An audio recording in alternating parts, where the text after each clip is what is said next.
My name's Matt Page. I'm the service manager with Patrick BMW. I'm here to talk to you about the temperature in the air changing and causing your tire pressures to change.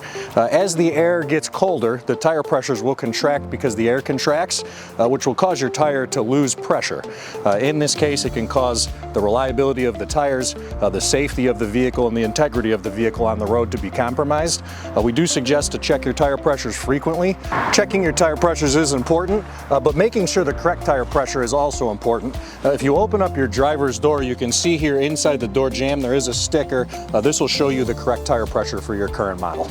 So please, if you have a tire pressure warning that comes on, or if you want your pressures checked before the cold, stop by at any time. One of our trained technicians will check your tire pressures, and we'd be happy to help you get that adjusted and set for you.